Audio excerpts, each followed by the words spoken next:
Just a little trash. Not a big deal. Oh, I bet the reason why the rebels haven't targeted you yet is because of your waste count. So like, cause it evaluates your assets and your liabilities, See? and like See? your waste is so high I'm that like so smart at this game. they're like, we don't even need to attack this corporation. They're gonna just die from their own garbage. Yeah.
Hello, everybody. Welcome to the dev stream. Hi. I'm Mel. I just moved to Vancouver, and I'm here now, live. And with me, I have Andy, Hello. designer, developer man, and Alexa, who does the bug testing. And we're gonna play some of this game. Take it away, Andy. This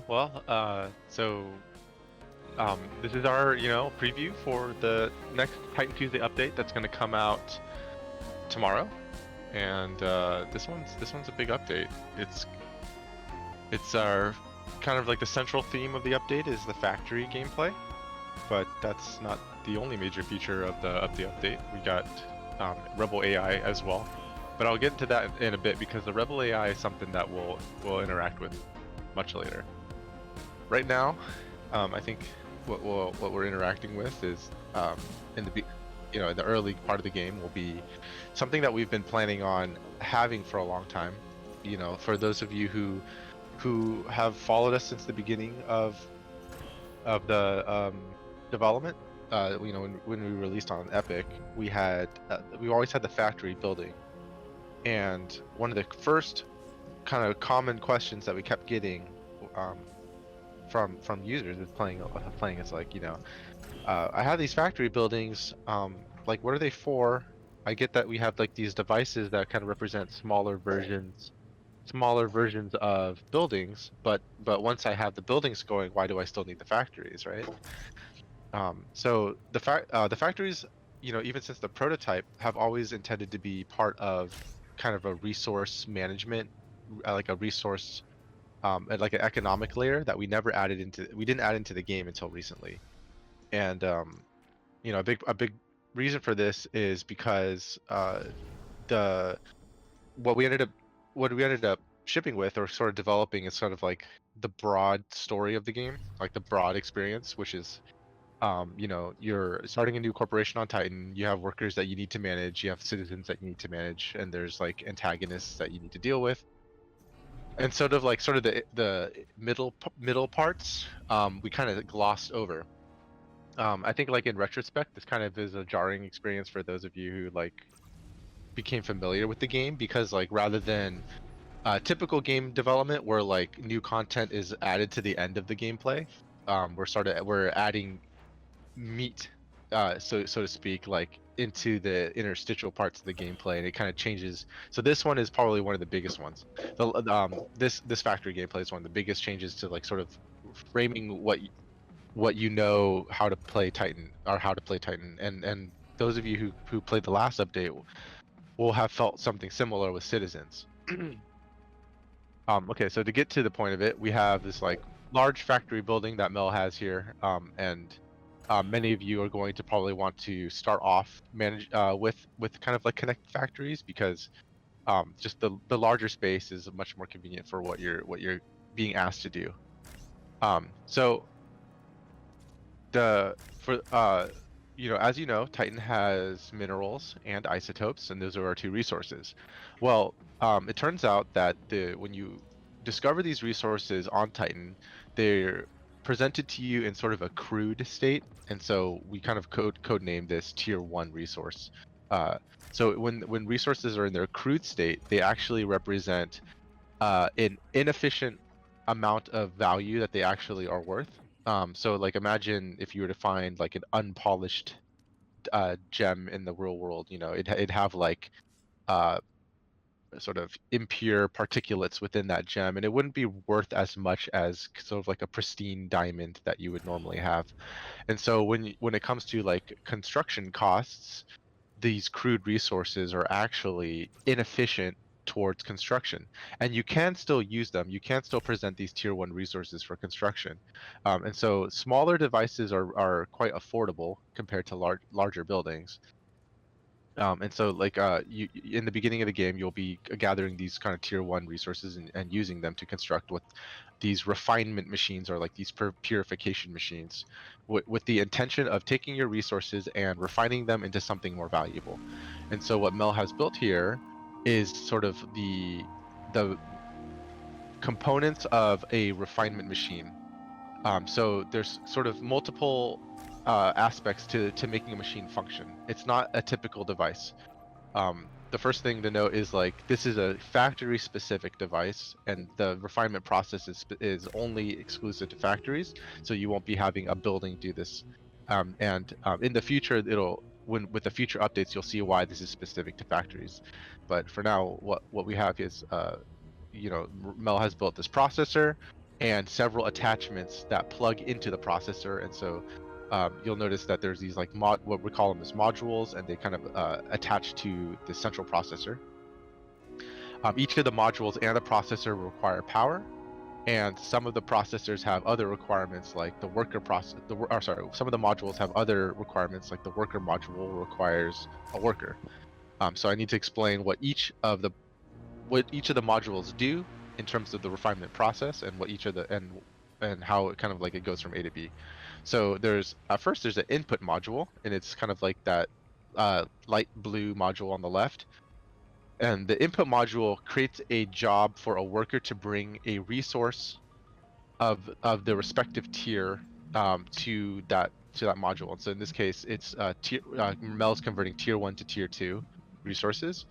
So it brings one tier one resource into the input module, which the input module then de- uh, deconstructs into particles, which are then refined in the processing unit, which is the central unit that converts from one to two. So each of these processes has a different timer to it, right? So I think it's like 3 seconds to deconstruct the 3 seconds to deconstruct the tier one mineral, and then it's processed for like 9 seconds at the central processor, and that processing speed can be increased based on the number of workers that are attached to it. So right now there is one worker module attached to this processor. If Mel were to attach a second worker module to it, then the processing speeds would be halved. And if you have three worker modules attached to it, then that processing speed is reduced to a third of what it normally would be. And so this is how you sync up the different timings of the different phases. Because remember, there's the kind of like a deconstruction phase of the mineral. Then there's the processing of the mineral, which refines it into a more pure form of the resource. And then once it's finished processing, it reconstructs into the tier two unit in the output module, and simultaneously creates a waste. So waste, like other things that generate waste, like habitat pods and conversions, will drop on the floor and fill up your factory. And if there's no room to place these resources, what will happen is the process will actually halt. So you need to manage your waste when you're doing this, but you also have the option of attaching like a waste module to the processor, which will actually store any waste byproduct that's a result of the refinement process into this waste module, and then that works as like a temporary storage container for workers to kind of remove and clear. So the reconstruction process I think is like 4.5 seconds. So it's sort of like all the three processes are desynchronized, and there is a way to synchronize them, which I'll get into later. So this whole unit here that Mel has created will effectively convert tier 1 to tier 2. So there's a couple assumptions that I need to debunk about this system, which I think can create confusion for some players. You have to think about how the construction costs in Titan are we kind of value them using a universal metric called a construction unit. And in the past, everything was on a global construction scale of like 1. So if something required 100 resources, 100 minerals, for example, you would just need to bring 100 resources to that location in order to construct it. Now we have different values of resources that can go into construction, and this is how you progress upwards towards our construction tiers. So the rawest resource that you find in the world, these crude minerals, these tier 1 minerals, they're worth a construction value of 1, but that's the least valuable version of that mineral. So after processing to tier 2, the value of that unit is now worth 5. It doesn't mean that you combine 5 tier 1s to create a tier 2. It means you literally take something that was worth 1 and now have upgraded it to be worth 5. So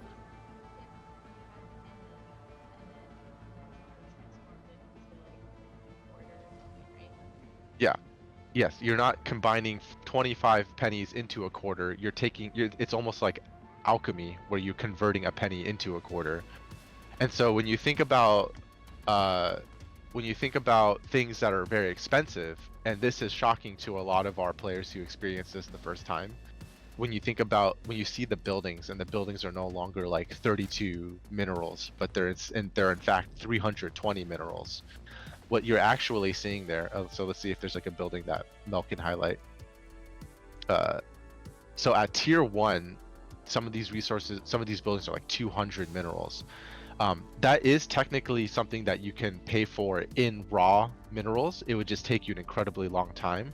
But the actually more efficient way of doing this is to convert your raw mineral into something more pristine, so that it's worth 5 times its value, and suddenly that $200 building is only worth 40. But you can repeat this process twice. And so the way this makes the game more about efficiency is that buildings that would normally take 200 trips to travel back and forth delivering resources will ultimately take 10 or 20 trips. Like a magnitude of like 10-fold fewer. I think some of you can remember, like, the turret used to cost 64 trips of minerals to build the first turret, and that would take us a long time. So now I can think, if at its optimal efficiency, if you have the highest resource, it'll take only 16 trips to build that turret. So then this, combined with trucks, which can carry 10 resources at a time, can make it so some buildings only take 1 or 2 trips to build. Oh, sorry. Chat is saying that I'm very quiet. I don't know. Is that still true? You're better now. Okay. Mm-hmm. Cool. Okay, so do you have any questions in chat? That was kind of like the small brief. The big monologue. Yeah. No, nobody really has any questions so far. Do you sleep sometimes?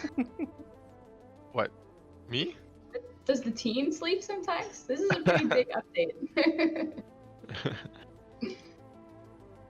How about others can answer that question I first? feel like most of the stuff that we're putting into the game now has kind of been being worked on in chunks over the last, like, I don't even know how long, like month and a half, 2 months, longer than that. And you've had the designs ready for ages, so. Yeah, I can get into like the development process, which I think is kind of fun for those who are interested. And so like, so first of all, like we as a studio don't like enforce like mandatory crunch like maybe some other more notable studios. But you know, so the way we were able to actually put out this update is like our team has actually grown throughout the development. I think before Steam launch, we were like, I want to say somewhere around like 7-ish full-time developers, but we've added actually a programmer recently dedicated to just improving the Rebel AI, and we've added actually several more programmers and artists to help on future features as well, because we're going to continue development, increase and work towards like a grander vision of the game. Also help from support staff like Mel came mid last year, helps increase our sort of like the way we can like market the game and stuff. And Mel's been working on something really cool for this month too. We haven't released yet, which is like we wouldn't have been able to do that without her help. So I really can't wait to see that. Yeah, we could show that later too if we want to. Oh, we can? Okay, yeah, it's super awesome. I forgot to run the trailer, unless we run the trailer at the end. Do you want to take a break to run the trailer in the middle? At the end is probably better. Okay. I don't know. I mean, you can pause the game, so we have the option. That is true. That's true. Yeah, we usually run the trailer at the end as well. So okay, I wasn't sure if it was at the end of the beginning. Yep. So like our structure is like yes. We have so it looks like you're setting up for your tier 2. Mm-hmm. So when you're building your own refinement machine, you're gonna have to make choices about how you position your modules, and I think this will become more expressive in the future. And I'm gonna give you a sneak peek as to how it will become more expressive. So for those of you who are kind of curious why we went this route in terms of design versus say something more established and traditional like a Factorio or Satisfactory type of design, is I still believe that our vision for what we think that where we're going to take this type of gameplay in the future is much more unique and much more thematic to Titan than the traditional factory style gameplay that you see in other games. And I can explain how that's going to play out in a bit. So sorry, I wanted to interrupt. One thing I do want to note, we have a question in chat from Cerulean Kassar. Is there a way for players to continue a game even after the update? So usually we do support backwards compatibility. However, it is important to note that when we added all this new stuff, it became impossible to support old saves. So when you get this update, you will have to start a new game. Just for this update, as far as we can tell. Yes, this is the only time we're going to do this on purpose. Mm-hmm. And going forward, we're going to do an annual rolling backwards compatibility thing. And so the way that basically if your save is older than 12 months, it won't be supported. But if you play and save your game, if you have updated your save by playing it and saving it at least once within that 12 months, it'll move it to the current kind of like rolling backwards compatibility.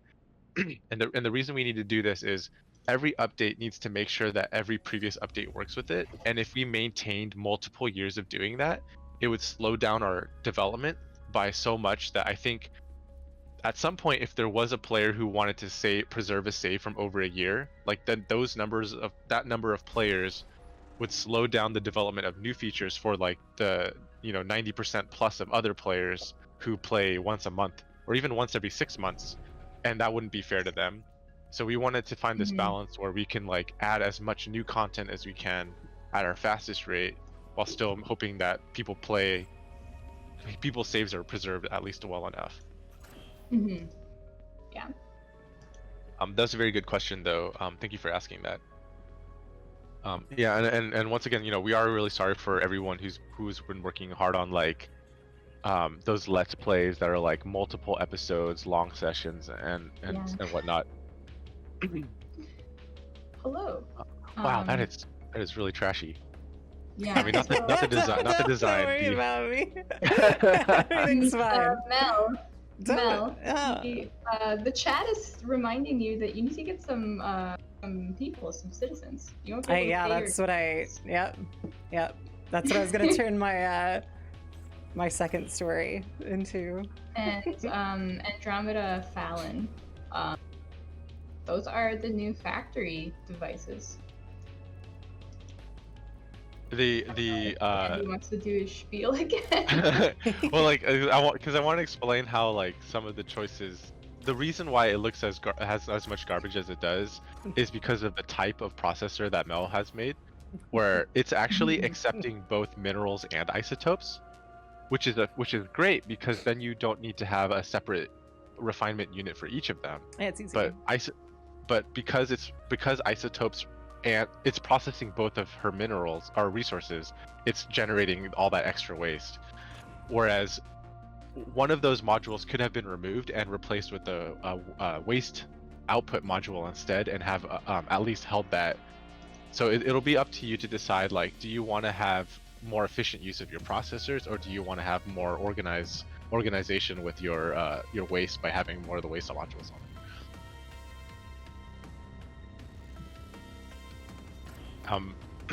And the tier 2 processor is larger by design so that you have more surface area to connect more things to it. So you can actually, if you wanted to, connect lots of workers to it to speed up that process, or connect lots of waste modules to it to connect the waste. In the chat here, Matt, our producer, pointed out the shiny new energy UI. I think that was actually introduced last milestone, but I can't remember now. Do you play the game in your spare time? I don't. Playing this game is technically work for me, and I don't want to go over my 40 hours a week, but I don't know if anyone else does. I mean, you probably play the game more in your not spare time than most people do in their spare time, because it's your full-time job to play it. That is true. And oh, well, Maddie has played it in her spare time, and so has Matt. So, I see. Andromeda has another suggestion. There's a specific overlay type in City View that shows both controlled territories and possible to be surveyed territories. So yeah, that's one thing we would like to implement one day, I think, is like multiple overlay support. Yeah, Ben, our UI designer Ben, his name is Ben UI Dev in the chat, has been cooking something like that in the background, just design wise, and we know it's something that we want to solve, because there are benefits to certain overlays overlapping. Yeah. Yeah, there's a lot of wishlist stuff for all of us. Oh man. Do we plan on voicing the game in other languages? I don't think we do. No, not in other languages, unfortunately, but we do plan on voicing every line that's in the game. Yes. We will have it like translated in text. Yes. So no foreign dubs. I'm sorry. This is how I deal with power generation. Mel, what's going on? Don't worry about it. I'm just Garbage gonna, all over the floor. if I just turn everything off, then nothing can happen, right? Yeah, perfect. Yeah, you could give your workers like a chance to catch up on making that stuff up.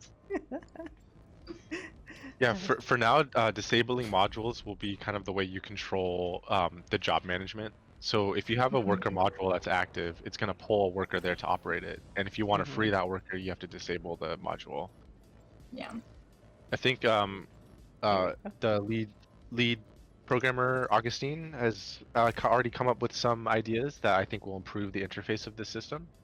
So one of them is like the ability to empty input module, because like a module can kind of store a resource, waiting for a worker to pick it up, but it can, that resource can get stuck if you know the module thinks that a processor needs to pick it up, but the processor's not there. Mhm. So he wants to give players a way to like empty that module for other, you know, if the player wants to do something else. Oh, thanks Surly and Kassar. Oh, thanks. Yeah, the job management thing helps so much. Being able to like focus things on different areas. Well, Oh we yeah, are broke. you are broke. You're super broke. Ran You out of know- salary money. You know, Well, right now there's no actual problem with running at a deficit. yeah. See, it's fine. Yeah, right now that works. In the future, however, Yeah, in the future, people won't like not being paid, and there will be problems. Now, it's not the workers that won't like it because the workers don't have emotions, so they will just work Mhm. endlessly, regardless of whether or not you pay them. But people who kind of live in your corporation and find out that you're not paying your workers, they will not be happy with your actions, and there can be consequences. Now, what you could do is if you have a lot of unhappy citizens, or like in the future, there'll be a lot of ways. There'll be a lot of ways to make your citizens happy or unhappy, and there will be consequences on that. So something that you could do in the future is like if you have a problem with unhappy citizens, is you could convert them all so that they no longer can be unhappy with you because they won't have feelings anymore. But that's kind of like for a future update. and also Wow. if you don't have citizens, then you don't have anybody making money for you. So Correct. kind Correct. of a It'll only be a double-edged sword. yeah. It was a temporary solution for sure. I cleaned everything up. I have residents. They have jobs. Everything's perfect. Sterling Kassar, will there be a way to manage trash other than using a worker, like drones or something? I don't know. I can let Andy answer that one. Yeah, we so right now the life cycle of waste is like it spawns and a worker puts it away, and then eventually the player decides if they want to burn it or store it forever.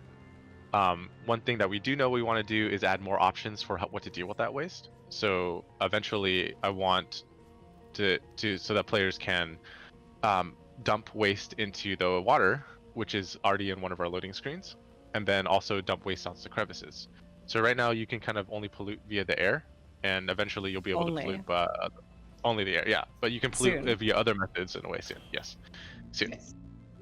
And then there's an additional feature that will actually use waste as something other than a nuisance.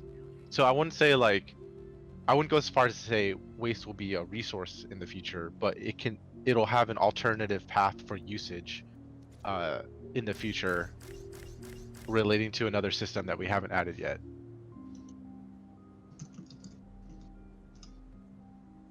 Yeah, there's a lot of stuff where like the depth will come. I mean, it's already quite a bit of depth, but the like extended depth will come like in the future with new stuff that we add.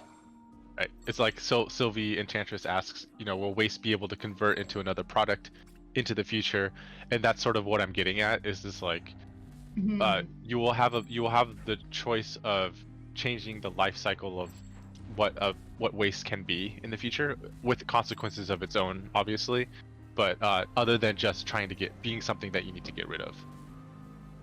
Yeah, the solution to so many things in our game are like, oh, it's going to be a system that we add in the future, and that's just kind of like the development narrative that we have, because something that we think is really fascinating about Titan, or like as a game, like the game design of Titan, something that I think is really fascinating is exploring the idea of like rather than failure being like a mistake that just kind of ends there, like in games, dying is a failure state and so the game ends.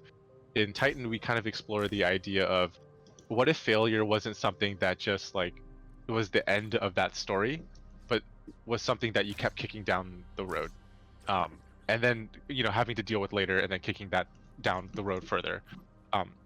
So I guess an analogy would sort of be like, in the real world, it would sort of be like climate change, where we don't really like solve it. We kind of just like delay it until Mhm. we can't delay it anymore, and then try to think of other ways to delay it. So in I think players are really fascinated with the idea of like, how far can I fail, sort of thing. So um, that's why that's why there are systems that like if you look at that if you think about that mindset, that design philosophy, you can identify the systems that are underbaked. So right now, failure for like, if I don't pay my workers, that kind of ends that Mhm. narrative, right? So what if it's like I didn't pay my workers and now my citizens are unhappy and now they're doing things that I don't want them to do, etc. And then asking like, what are the solutions for that, or or what the consequences of failure for managing that, and then taking that further and further. Mel, you're out of energy. You know, maybe I am. You're a good advisor. Alexa's a good real-time Yeah, advisor. thank you, Alexa. Where's the Spe- drop down for Alexa here? Yeah, what does Oh, yeah, Alexa actually say? There Andy, we you go. added a bunch of tutorial this time, right? Well, yeah, I was so wondering when you'd arrive. We got a lot of work to do. Sorry. I'm Alexa Carrick, your military advisor. Around I wish I here, they sounded call that me cool in the real life. Admiral. I manage your ships, armaments, and military I don't think she'll help me personnel. with what I need. Plain language, that means I make sure that rebels and our competitors don't kill us. I've That's run a another lot of thing we startup added this cities time here on around. Titan, so don't worry, I've seen it all. Rebels got a Landfall big cities upgrade. come and go like the rain. For now, keep your eyes open and your mind sharp. If we want to survive on this poisonous rock, we'll have to work hard. yeah, so I'll advisors and then I'll get to rebels. So the tutorial in the last update was shortened from, I think, like 43 individual steps, like individual quest segments, to 13. And the intention was moving the stuff that we had cut into the adaptive tutorial system, and but we didn't do that. We just shortened it, and we did get a lot of feedback that a lot of players were really confused as to what to do. But in this milestone, we have moved towards converting that old stuff into the new tutorial system. So you'll still have to do like the basics just to get your foot through the door. But that short tutorial is like maybe like 15 minutes long, and then after that, for anytime you need help, you can click on the advisors and call any individual, and the game will analyze your game state and then determine the best thing to tell you. So like for example, we have a power engineer named Ayana Oak, and she will tell you about like fuel devices and energy devices and relays and whatnot. But if she detects that your system basically doesn't have fuel, she'll tell you about fuel first. And then if she detects that you're like you're not generating enough energy, then she'll tell you about energy. Right? And it gets more complicated. I think the most complicated advisor is actually Alexa, because military has like multiple states. So the game will like, if depending on the view you're in, if you're like in combat view, she needs to tell you specifically about like the what you're seeing in combat view failing. If you're in the shipyard view and you can't launch your ship for whatever reason, she needs to tell you exactly what's wrong with your ship configuration. And then like in your city view, she's telling you about like your city management. So she's actually covering like multiple sections of military. Mhm. So I think with this last update, it's like something like 20 to 25-ish. I didn't get the specific count. New tutorials, as well as importing old tutorials from the old system into the advisor system. Mhm. And so please check that out. There may be bugs with it. Primarily the bugs are going to be like the the AI of the advisors might not detect the correct thing, or might not tell you that what they need to be telling you, and that feedback is super important. Like if they're not helpful, then there's a bug with the logic that we need to fix. So please report that if you find it. And even for like people who've been playing the game for a while now, it would be beneficial for us if you did run through some of the advisor stuff, just to see if you think it actually is being useful. Our more experienced players are super valuable. Like when you guys give us feedback, it helps so much. So if I could nudge any of you into doing that, that would be awesome. I think, and then in the future, even if you're a veteran of the game, you may want to interact with the advisors, because we're currently in development on a system which will allow you to get to know the advisors more on a personal level.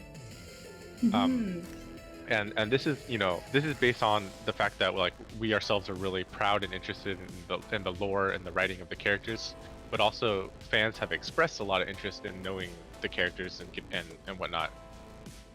So we have a lot. Yeah. Yeah, I think Kyleria is referencing that we had a bug in the last Titan Tuesday where you would call the advisor and the advisor would just say character story, because that was the placeholder text for the character story that we have written. That As designed, as intended, yeah. Yeah, exactly. Yeah. So it was funny because like it was on stream. A guy was playing it in System Shock, and he's just like, he called an advisor and he's like, character story. Oh, okay. So, but yes, we plan on having something like that. Yeah. Yes. Yeah, fully voiced and like multiple interactions, to get to know the characters better. Phillipson asks if there will be local or online multiplayer. That's a huge ask and a big question internally as well. I think it's something that I think would benefit the game a lot. And originally the vision of the game was to have it be more like Civ, where you could play with like 8, and some of these newer 4X games you could play with like 16 people. As a smaller indie studio, like, keep in mind, even the entirety of our studio is around 30, which sounds like a lot, but we're also working on like 3 games at once. So like the Titan team itself is like a third of that, and then we have support from a team that works on all the projects. So it's technically not like, for a game of this size, it's not a huge team. What it's going to come down to is like in the last year, as Titan has been growing and sort of like the vision of Titan has been growing, we've been ramping up the team size to accommodate for this. And we had our biggest growth in team size in the last couple months. We added like 3 new programmers and a couple new artists. We're going to see going into Steam what the trajectory of Titan's going to look like. Because internally we have like a multi-year design plan for this game. But if that all depends on how well the game does on Steam. And so one of those big features is like, yeah, if there's like a huge demand for the game, then certainly multiplayer would be something that we would talk about, and I think it definitely can work. But at this point in time, we're just kind of focusing on finishing the single player game as we see it. Yeah.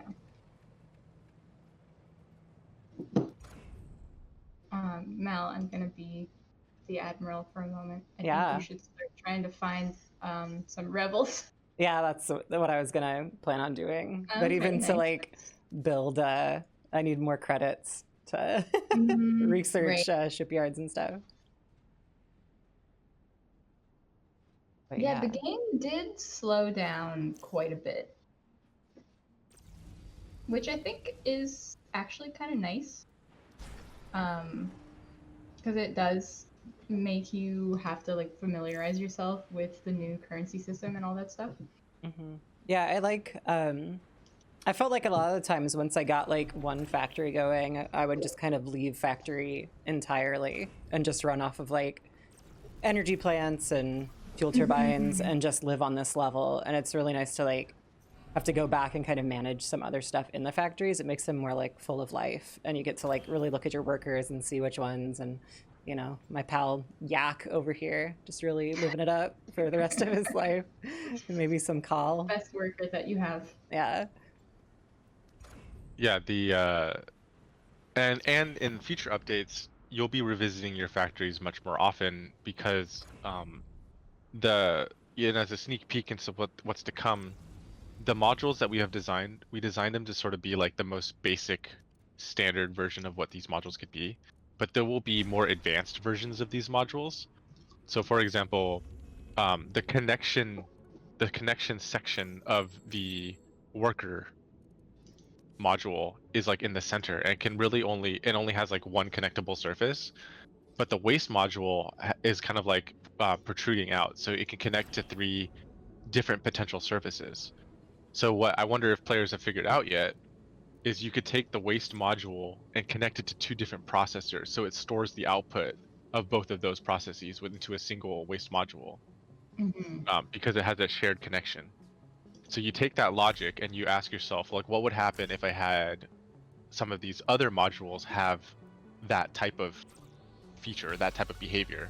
Like, what could I do if I had an input module which disintegrates faster than the process itself, connect to multiple processors? You'd have like a much more efficient machine, right? Same with workers and outputs and stuff like that. So that's kind of insight as to like where we're heading. And when as you play through the game and you kind of get access to like these newer, more flexible modules, you're gonna start thinking like, oh, I can improve my processes like this much faster by having this fewer multiple processors attached to fewer modules and whatnot.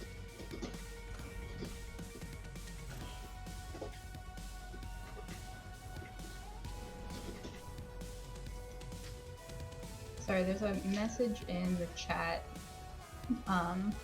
Ships should require pre-built parts from factories. That's kind of a cool idea. I don't know if that is like something in the cards for us, but That actually was something that we had considered early on.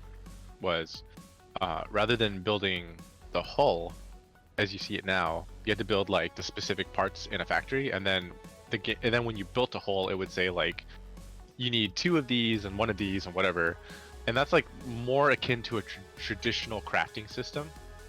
I don't think in our like the closest thing that we have in our game that resembles traditional crafting is like upgrading these tiers, but even then these tiers were designed specifically to avoid the idea of traditional crafting. And so what I mean by that is like, you know, an ore, like an titan, like a iron ore and an iron nugget create an iron ingot, and then you combine 2 iron ingots with like copper screws to make like an iron rod, and then like you can take 6 iron rods to make like iron plates or something like that. So that system, that kind of crafting system is like in many survival games, many of these factory games, etc. And I think players really do enjoy that. However, like we didn't implement that into our game because one, we wanted to see if we could come up with something that was different, but have a similar type of like strategy to it, like a unique feeling system that was kind of different. But also like, you know, we are also juggling other genres in our game. At the core of it, I think city building, city management, population management and stuff are going to be central themes to our game, and that's not really something that crafting kind of like goes hand in hand with. And then we also have like the tactical combat nature of the game, second, which is like, you know, inspired by like FTL and space simulation games and stuff like that, and that also doesn't really have crafting in it. So the crafting as a central system is robust enough to like carry an entire game. Like, you know, Factorio is like this massive spider web of crafting, and I think that to me was like overscoped for what the core concept of what Titan should have been, which is like, while resources are a central part of it, it's more about like the exploration of the planet and like the management of those, of like the people and stuff like that, rather than like what you do with these resources. Oh yeah, okay, so Sylvie's saying, something similar to Factorio modules. I meant more like modules for efficiency. Yeah, I think like in our pipeline we do have plans for ways to make your system more efficient. That will come with future updates. And if that's not if not sufficient enough for players, we will come up with more solutions to make their system more efficient. But right now, I would say view the system that we have in place right now as like the foundation.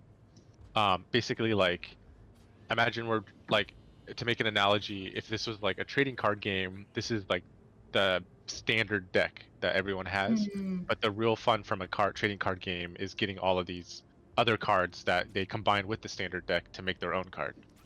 That's going to be something that we're going to get in the future, where new types of modules and whatnot are going to change how you structure your processes to make them more efficient.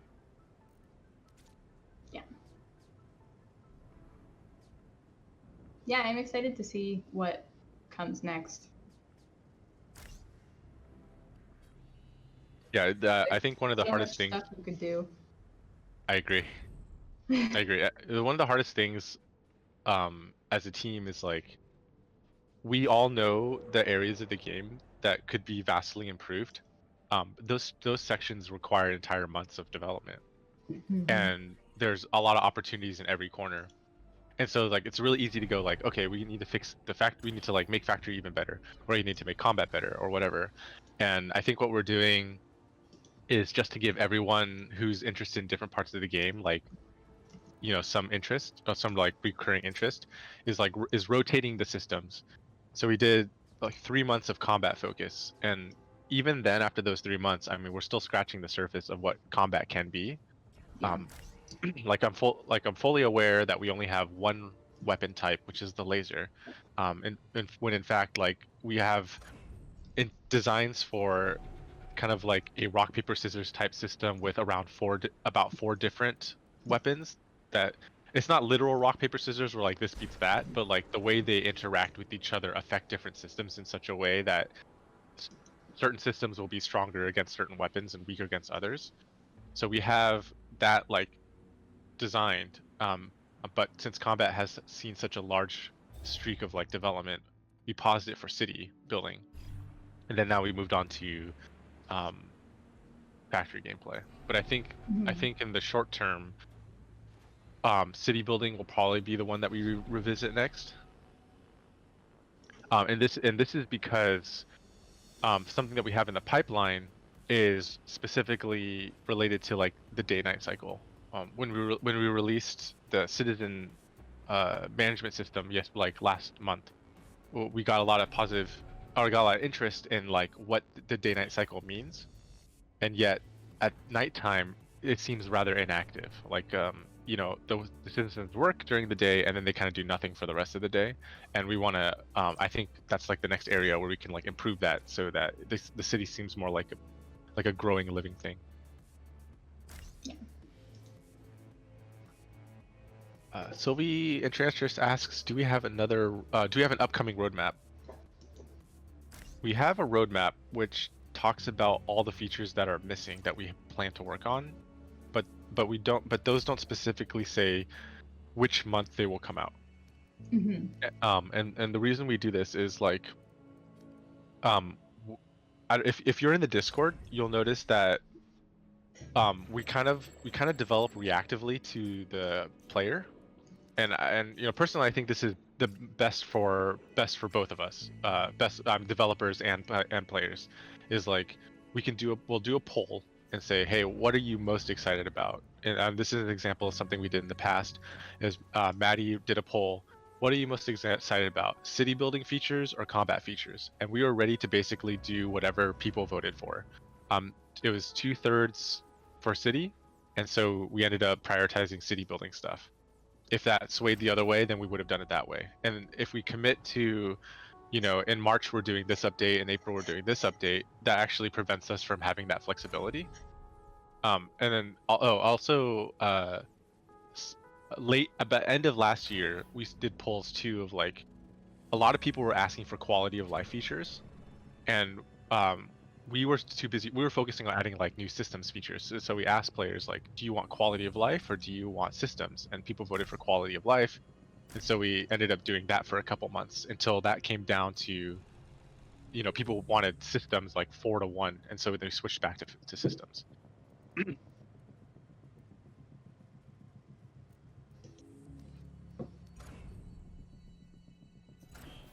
How is your city going, Mel? Oh, it's going great. One nice thing is like I like how the different tiers of minerals kind of have different purposes in some cases. Where like, sure, you can buy a habitat pod with a like tier 3 mineral, but like it only costs 4 level 1. So it's like kind of managing starting your processors and stopping them at different times depending on what you need. Because like right there, I had like, I had some I have a bunch of tier 3 and I had tier 2, but like I'm just building a habitat pod. So it's nice to be able to go in there and kind of react to it. It's like paying for coffee with like a $50 bill and then not getting any change back. Yeah, you just keep it. Yeah. Yeah, if you can, the loss that you get, because like it's one resource all the way through, so the loss that you get is like the time it took to process it. And so if you have a really efficient like refinement machine going, you may be okay with just overspending like that. But if you're strapped for time and you're like, it took me forever to get these 10 tier 3s and I'm saving it for a building, then you're definitely going to want to switch to your lower resource to build it, to build your smaller devices. And sometimes you just gotta build a small relay with a tier 2, and that's fine. So there are two my horrible Tetrising that I've got going on over here. There are two ways to select your resources. One is you can click on the resource counter at the top, and the resource that you are seeing is the resource that you will build with. That'll cycle through. You can also use tab and shift tab to cycle through minerals and isotopes respectively. But then also next to every build menu, there's the smaller icons next to it if you want to access it that way. Amazing. Things you know when you are the designer. So Lucky Luke asked an important question, is will maps ever get larger? So the map size that we have selected was chosen basically off of the constraint of performance. So it's a 64 by 64, which is 4,096 tiles. It still takes quite a while to occupy all of that space, but given the lore of Titan being like this vast opportunity of endless wealth, it still to me does feel small. The problem is we have to like be realistic with what technology can provide. It's when you have people pathing to all of those tiles with like hundreds of different jobs queued up and hundreds of workers and stuff, it's gonna make some computers explode. So to address this, we part of the new programs that we have recently hired is 3 of them are focusing on performance. And these changes haven't gone into this update yet because the performance updates are kind of risky, and we didn't want to risk making the game more unstable. So what we're planning on doing is deploying. It's about a month and a half of full-time like optimization work across 3 different employees. We will plan to roll it out next milestone, and the hope is that if we can get average performance rates down on like a standard machine, then we might be able to afford larger map sizes. Another solution that we could do is like allow players to choose extra large map size, but then when you do so, a warning pops up and says like, warning, unless you have like a computer from the future, this will likely run like crap. Because I know there's some people who have like $10,000 computers and they probably want to run that. So I think we should let them. I mean, like, there's some graphic sliders on modern games these days that like you can't run unless you get the next generation of video card that's not out yet.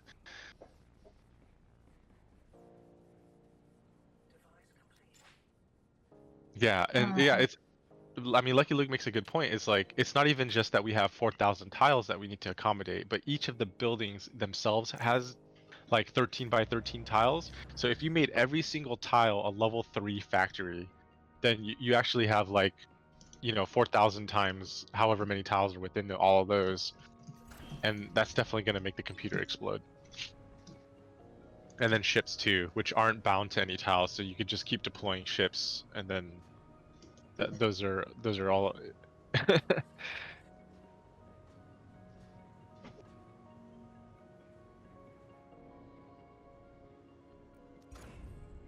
Yeah.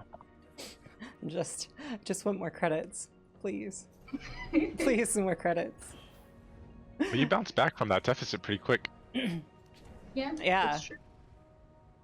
I just maybe didn't pick the most optimal buildings to use all my credits on. Right. What did you end up buying?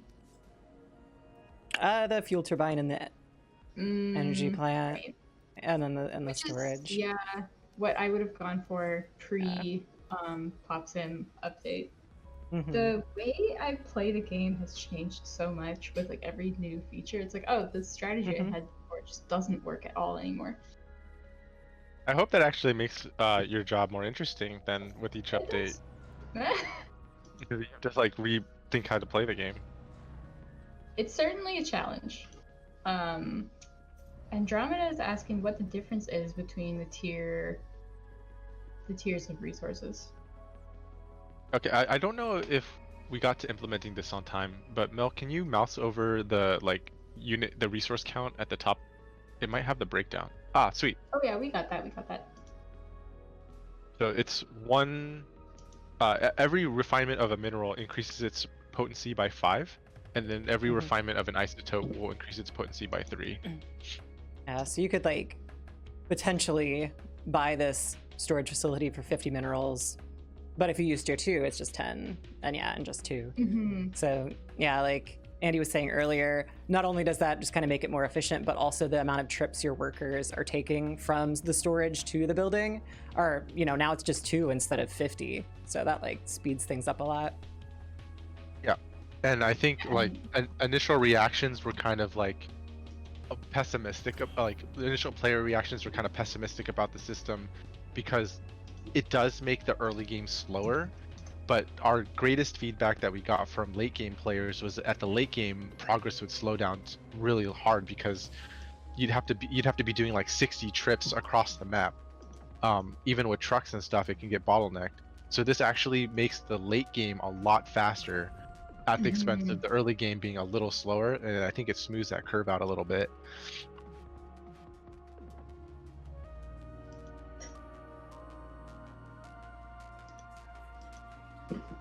And yeah, you just spend so much more time engaging with the factory gameplay because you have to now. I think it was a part of the gameplay that was easy to like spend the first 30 minutes on and then kind of overlook for a long period of time. And now you can really, I don't know, I just think it's fun like having, this is my person factory, or, like that's all this thing is. And I could name it as such if I wanted. And here's like more just where my processors are and stuff. And it's just kind of nice because then you can even do like these shortcuts, which is just sick. Yeah. I'm glad you touched upon that because I see streamers like not using that shortcut, and it was super highly requested, so we added it last year, like at the December of last year. So I want more people to use that shortcut, go from building to building directly. Yeah, I think it'll be more useful now for sure. Right, the processor factory. There you go. It makes naming really important. Notice your corp is actually named Melcorp. That's awesome. Yeah.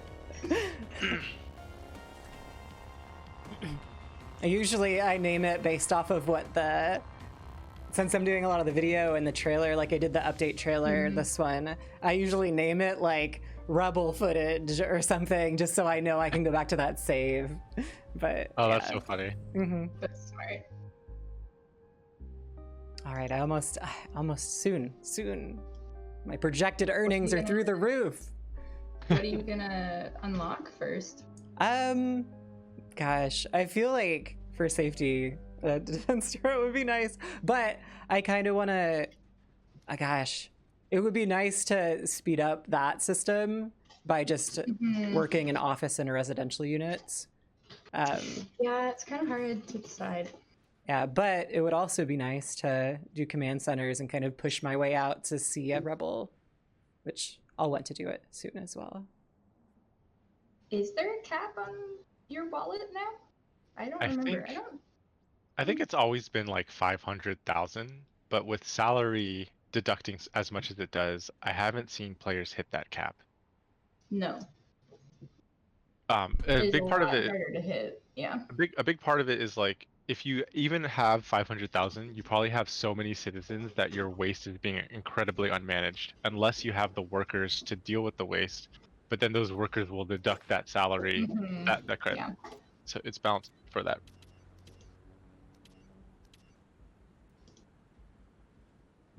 I just have a little waste. Oh, is it only 50,000? That's really low. Let me go look at that.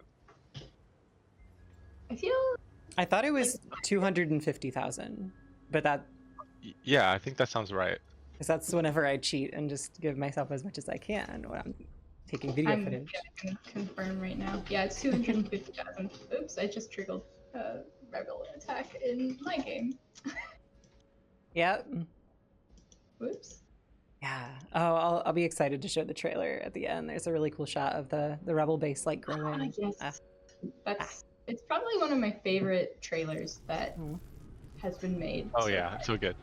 So let's talk about Rebels, because Andromeda actually talked about how they played on Zen mode, which like I definitely recognize I like Zen mode. Yeah, there's players who just like they're gonna want to build and never have to worry about it. A lot of work has gone into the Rebels to make it feel like you are sharing the world with other people, and you're kind of, if you play Zen mode, you're kind of missing out on that experience. So I would say just give it a shot. Titan's not structured to be like an RTS game where you're constantly doing battle with someone else. In fact, I was actually going to ask you, Mel, since the I can't see the simulation time. Like how far are you in simulation time right now? How can I? On the bottom right, there's a. Oh, I'm at 3 hours and 13 minutes. So it's like if you were to play at 1x, that's 3 hours of gameplay before Rebels have even hailed you. It's been the pacing of the game in the early part of it has been slowed down a lot to allow you to find your footing with resource management and citizen salaries and whatnot. That feels really good so far, because I've been a little stressed, like, oh gosh, they're gonna attack me, like, because normally they would have by now, and I'd like need a turret or and I'm like, gosh, it's gonna still take me a while to make those things, but knowing that they might not come right away is helpful, because I know it's all based off of the stats kind of that have been defined of how much income you're making and how developed a civilization you have, as to when they're gonna actually notice you, which is pretty cool too. Yep, and I would say like their aggression has been reduced by probably like just generally overall like 50% about. It's touching different parts of sort of like that AI, but there's a couple reasons for reducing their aggression. Obviously we touched on how there's so many more things to manage that Rebels don't need to be the only thing on your radar anymore.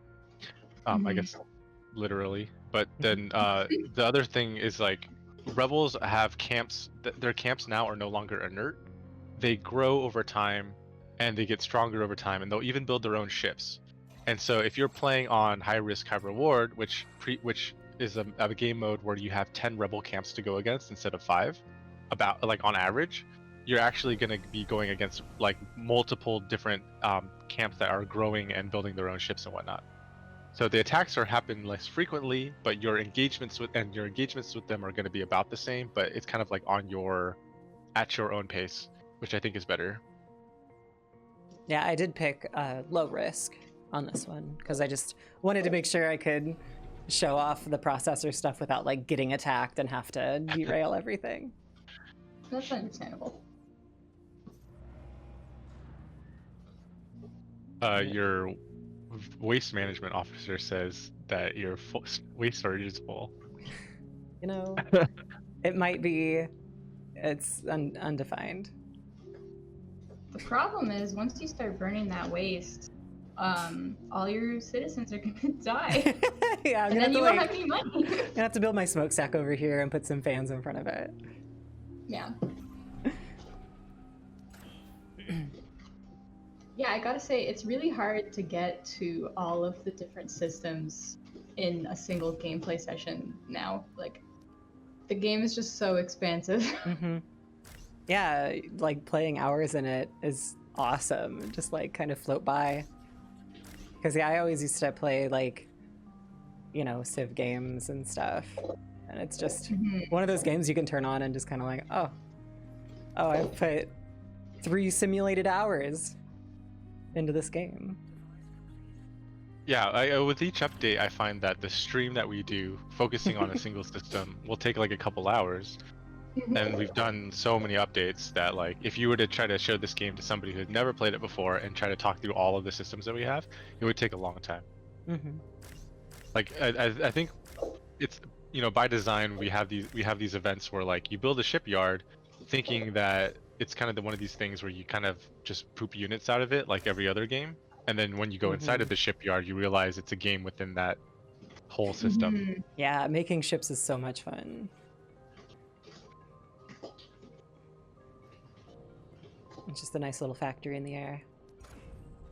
My people factory. Why did I name it that? Andromeda is saying they just want a way where rebels can only attack when you're ready. Once you they ran out of money before actually building a single turret or a shipyard. So actually, the threat level threshold, you reach like a level of corporation that makes rebels think you're a threat, is how it currently works. There's like a net worth. You know when you die and the game over screen shows you like your net worth and stuff? That's all part of the calculation to help determine if rebels are going to attack you or not. Andy knows a lot more about it because he designed it. Yeah. So the idea is, like, you know, the rebels are all these disparate factions across Titan that are anti-council and those who work with the council. And there are hundreds of landfaller corporations all over the surface of Titan that come and go. And so they realistically are picking the biggest threats to deal with. So if you start your game and all you ever did was build like a storage container, they don't really think you're a threat or someone even worth, you know, killing. So you could technically just like AFK and you'll never get attacked by the rebels at that point. Like, the only time you'll get attacked by the rebels is when they actually believe that you're someone worth attacking. And even Mel, with this kind of like elaborate multi-factory system, has not yet upset the rebels. And so I would suggest, if you're like, you know, anxious about dealing with their attacks, give the New Balance a try. I think they're less aggressive. Like I said, it's like somewhere slightly above 50% less aggressive. For reference, like one of the ways that the rebels will evaluate how much of a threat you are is based off of how much resources you're hoarding. And so the tier 3 resource now, like the most valuable resource that you can get, is half as threatening to rebels as it was previous patch as just the standard basic resource. So like you could salvage a ruin that had 50 minerals in it, and that just salvaging that one ruin would upset the rebels, I think, like 8 times more than if you salvaged that same ruin in this current patch. And then only twice as more is if you took that same salvaged ruin and refined it all the way to maximum. I made a executive decision on residential units. So I can build that, and then I can destroy all my housing in the Housing Sorry factory, and just make that a fake office that just has a bunch of guys watching ads. Yeah. The other thing that we did to tune for the stress of being attacked is the window in which they attack you is also greater now. So before they would give you like a 35-minute warning before they attacked you, and I think that's increased up to 50 minutes now. Oh.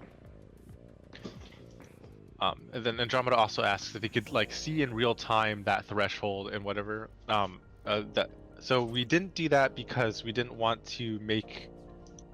So like the whole idea of like you interacting with the rebels is part of like Titan's the story of your session that you play when you're playing a game on Titan, and we didn't want to make it so it came down to like manipulating numbers. That would kind of like be less immersive.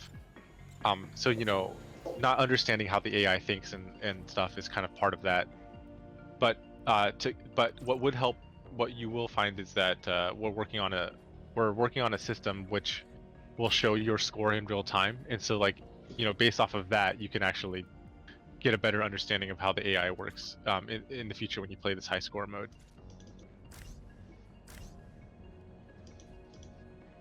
Yeah, like a easy mode, like that's something that actually is not a bad idea. It's like if on easy mode it had like specific rules, whereas normal and above it didn't have it. Yeah, I like that.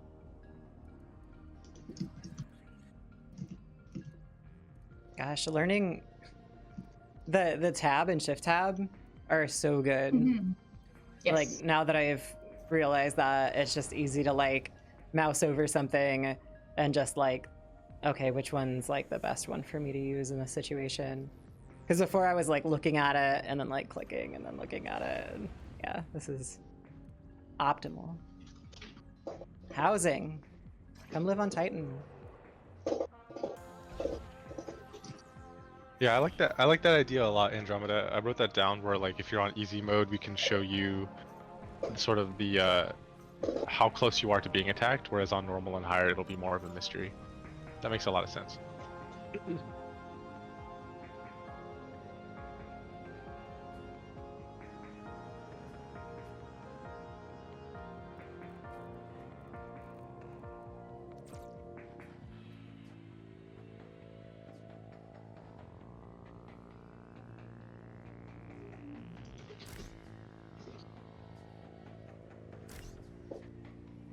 Okay, you're making some good cash. Yeah. It's just up from here. Mm-hmm. Oh, now I gotta change I mean, this you name. can convert workers now.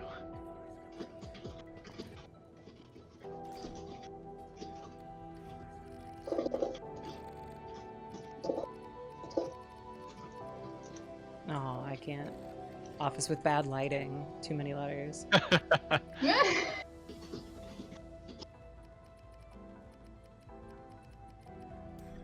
That's close enough. I'm sure I didn't spell that right.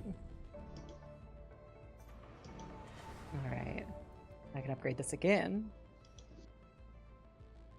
Oh yeah, we do have AMA questions. I forgot. We were gonna address we addressed our AMAs during the Titan Tuesday preview stream. Do you have those, Andy, or? Yeah, it's on the Discord. I can pull them up. Okay. Yep, here we go.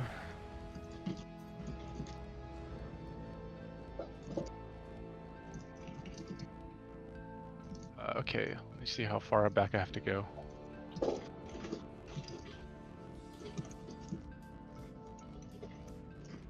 Let's see, February 1st? We count all of the, yeah, I think February 1st is the start. Okay, so are there plans in the future to recount employees that are on ships in city, that are on ships in city employee counts? So is the question that the employees that are on ships are not part of city employee counts? I think they are. No. They get removed from your worker pool when. Well, they're removed from your worker pool at the top UI because otherwise you would be Right. like, I have like 8 extra workers. Where are they? But they're not in my city. They're not doing anything. going Yeah, on. that makes sense. But yeah, Yeah, that that was probably. initially why we did that. Oh, I never looked into whether or not that means you pay them salary or not. Yeah, I think they're Hmm. probably not paid salary. Um, yeah, so I don't think we will add those back into the worker pool, but I have to think about the implications on what that means for like dodging salary and stuff. Mm-hmm. Why you suddenly don't pay them even though you're putting their lives at risk. So Arguably, they should be paid more. yeah, because they will most likely die. Yes. I mean, I'm not gonna sell it like that. Yeah, they're currently not paid. They're currently not paid salary, huh? Okay. Just the worst job that you could possibly have. They don't mind though. It's fine.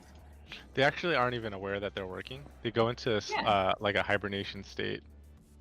And the idea is that when their work contract is over, they wake up and they have like all the money that they earned.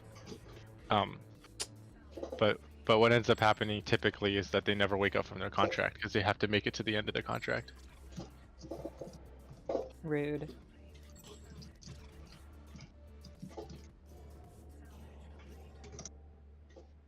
Okay, next question. I'm excited for a future possibility where we get to flip the script. Is my hopes and dreams. Destroy the council. Mhm. Duke Moose says they get dental, as in they're harvested for their teeth.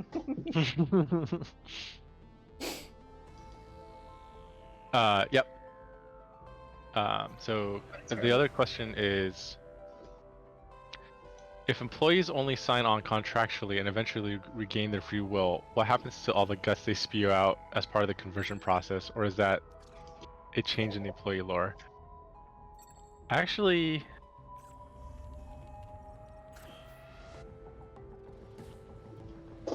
you know, I just always made the assumption that they never get it to the end of their contract because we don't even talk about like how long their contract is. Yeah, let's It's probably nice to not have to deal with the guts, right? You get a free upgrade to like a cyber body. They don't become human again. No. Well, it would be impossible for them to, but whether or not they Tell regain you their that when you consciousness. sign up though. Yeah, that's just one of those things where it's like we kind of leave the detail out.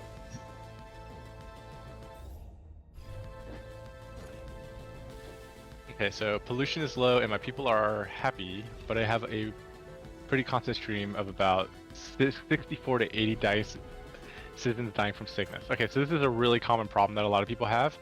There are kind of limited solutions right now with what you can do from sickness. One is work your way towards tier 3 residential buildings. Level 3 residential buildings have 30% pollution resistance, which will help, but it won't solve your problem. It'll sort of slow the damage of how much they get hurt. And then level 1 residential is like 10%, level 2 is 20%. So factories are the least fulfilling, least healthy way to store a citizen. The other thing is you have a couple other options. You have the air purification system. So you build an air purifier and it casts an area of effect which removes pollution from that area. The downside of this is it also removes the zethane that's in the area. So if you have fuel fabrication nearby, those will suddenly go off because you don't have any fuel to pull out of the air. So citizens like it, but your power systems will not like it. So you have to separate your power system, your fuel fabrication systems far from your residential buildings if you're going to do that. But since people view zethane as really valuable, very few players actually go for purification, and instead they go for the fan. So the fan system is you could put a fan and it blows the pollution away in a certain direction. And what people have done, it blows pollution and zethane in a certain direction. And so what people have done is they cast the cone of wind over their residential districts, and at the end of the cone, where all the zethane builds up, they build their fabricators there. So they get like a 2-for-1 combo. And I didn't even think about this when we added it, but like it's a cool system. Yeah, I So, think like- in the trailer for that one, I kind of had a setup for a fan that was like right next to a smokestack or whatever, like blowing it onto the power things. Yeah, it's clever. It's smart. So that doesn't get rid of your pollution. It just gets it out of your way, which is kind of like, you know, if you're a smoker, Yeah. you're just like moving into another location. So that will actually keep your people from dying, the easiest. There's a couple systems that we don't explain, which I'm gonna put a note down to explain 1 second. As you can imagine, it's kind of hard to tutorialize everything in the game because it's just so much. There's stuff Yeah. you keep forgetting about. Yeah, it's like people ask me a question, and I'm like, oh, I totally forgot about that system. So one of them is every citizen that's generated has a random natural pollution resistance built into their genetics. It's just like, you know, every person has like a different height and build. So similarly, everyone has a different like natural pollution resistance from like 0% to even as high as 75%. And so what you'll actually happen is if your citizens are dying a lot, if let's say you have like kind of medium to low pollution and your citizens are dying a lot, the citizens that are dying are the ones that actually have low pollution resistance. And so that's just like Darwinism. They're just like being removed, whereas the ones that are born with high pollution resistance or that arrive with high pollution resistance are probably surviving. And so like you could do what I've seen some streamers do and just like replace their citizens, and eventually you'll have a city full of like high pollution resistant citizens, and that's just, you know, survival of the fittest too. But so that was not intended to be what happened when we implemented that. We just wanted, the reason why we implemented our random pollution resistance per citizen was we didn't want all your citizens to die on the exact same second, because if they all had the same health, they would just die like all at once, and that doesn't make sense. So we like added this to kind of randomize how often or at what rate they die. And then as a product of that system, we feel like, oh, some people survive and some people die. So if their health goes down because of pollution, they will recover health naturally over time, just all the time. So if you can manage to get their air clean, then they'll eventually heal back up. And then in the future, we have plans for a healthcare system. So the way the healthcare system works is it's a building called a hospital, and where you place it, wherever it overlaps, residential buildings, people who live in those residential buildings will have access to that health hospital.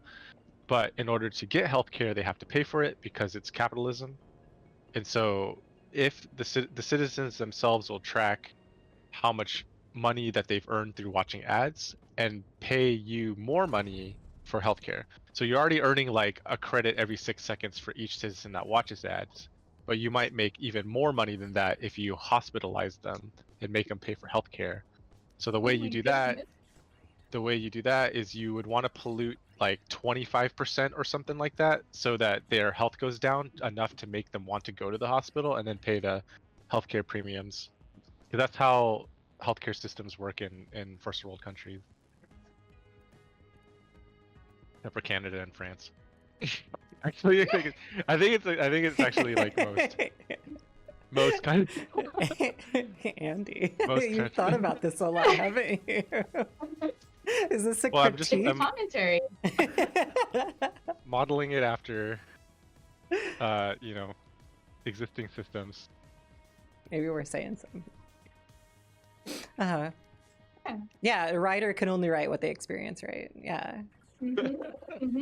All right, what I have 3K credits. What do I I think order? you should go for the command center so that you can start moving out. All right. Yeah, and then I'll have to go for a shipyard. Yeah. But yes. Okay. Because right now, unfortunately, you can't explore in the fog of war with a ship. I think we're going to be adding that fairly soon. You do have to still build a command center to like clear the fog, and then you can move out there with the ship.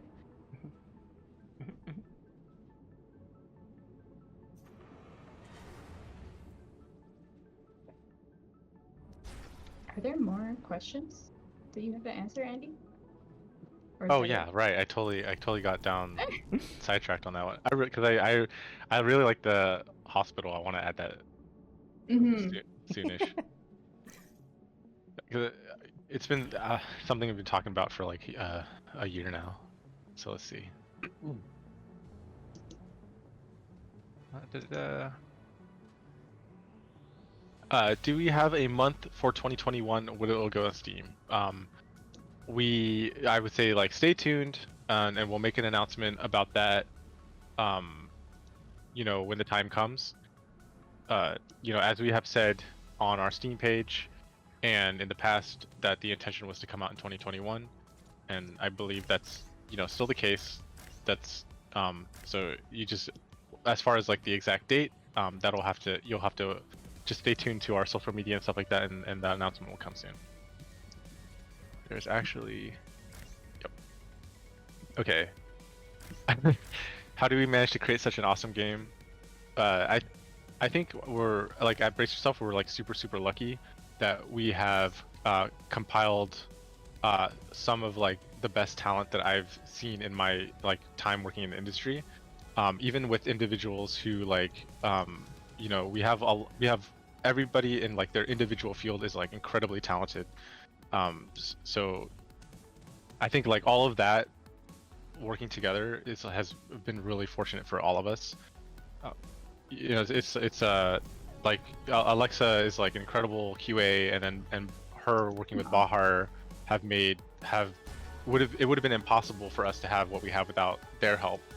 And then Mel helping with like the videos to kind of like it's more the videos like hype us up as a development team too, because like it's one of the things what's really difficult when you're working on a project for like multiple years is kind of like seeing the forest for the trees. If you're a developer, you're like kind of just like looking at just the asset you're making or like just the code you're writing. When Mel and Marlon like make these videos or like these marketing events at the end of the month, we see it all come together, and it's this huge payoff to just see it working, see all the fruits of all of our labor and stuff like that. And that's just the tip of the iceberg. Like we have like our game is like 90% UI.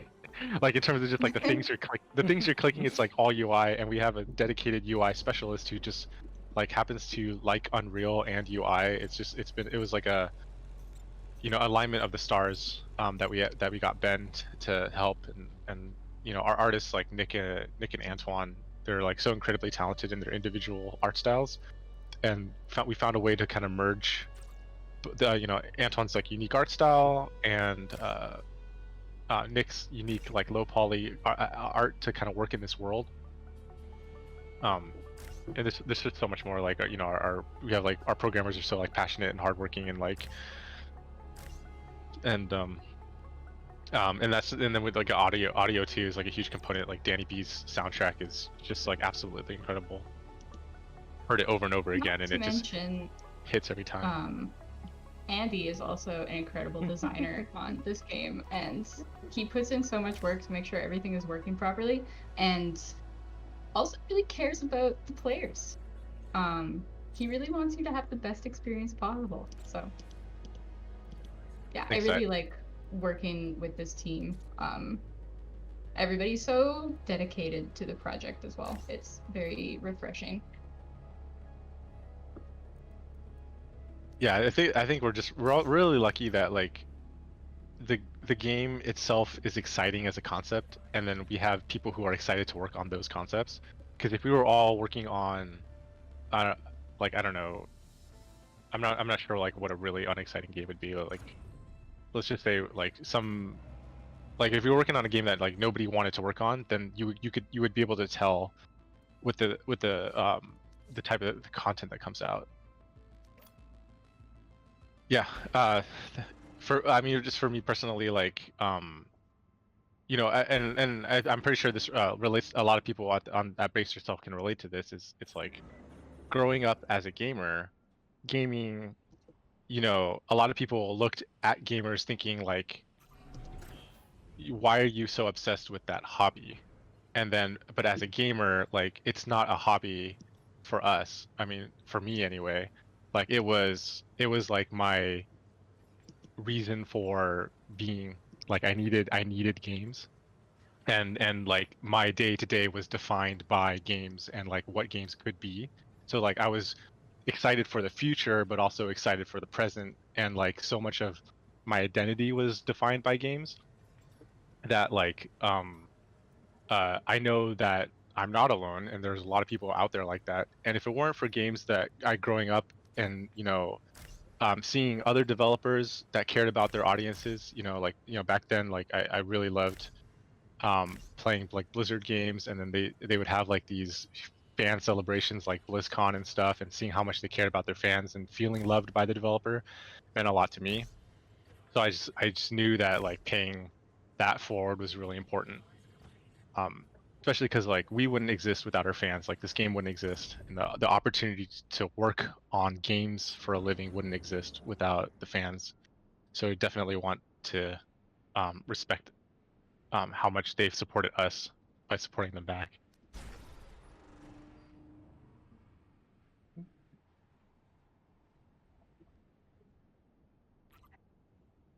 Okay. Let me see what the next question is.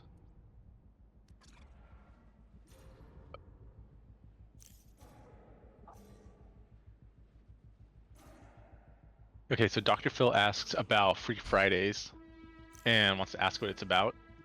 That's like a more of like a not Titan related specifically.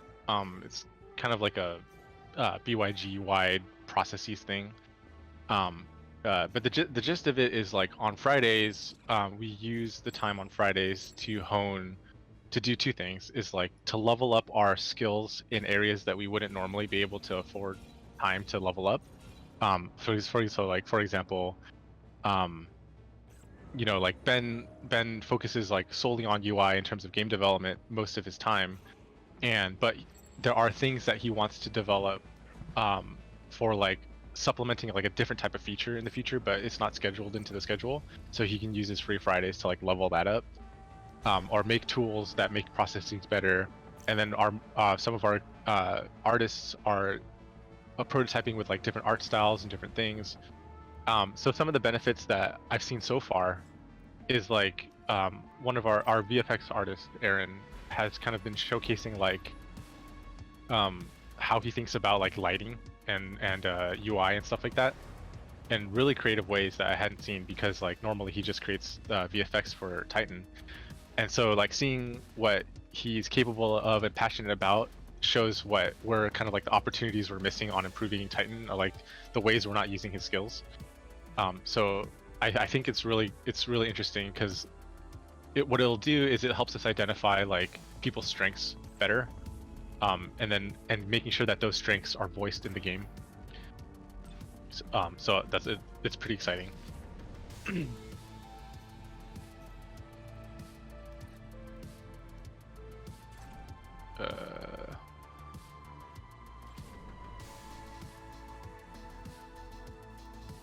Okay, so here's a question that's like it's a simple answer, but I do want to talk about how this works into our schedule in the future. So someone says, how do I clear waste from a residential building? Common situation. So I wonder who I mean, would there's want to know the answer to that. Like, common situation, and I think what we will explore in the future is like more options in terms of prioritizing how the order of which waste is cleared. Because I think in the job management menu, it's just like a generic clean waste. And we've been talking for like a couple months now of like clean waste from residential, clean waste from factories, clean waste from because even like like if here there was a little button that you could like prioritize or something. Yeah, cool. Absolutely. Here. Yeah. Kind of like the repair button almost, like, because you can pick specifically buildings to repair, or you can hit the repair all. We kind of go like clean, maybe. Yeah, I like that idea a lot. No, start back up, please. Yep.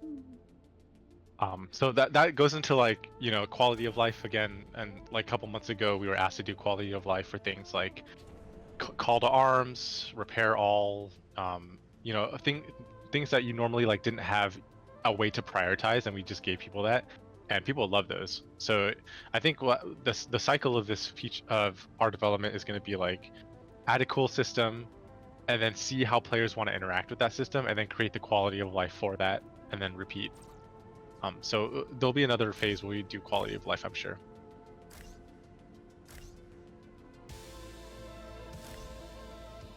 Okay, so yep, someone asked about the next update, and yep, it is factory gameplay and Rebel AI gameplay, which we haven't gotten to yet because they're kind of like growing in passively in the background right now. Soon. Oh, this is an interesting question from Nemanja. Do you plan to add loans?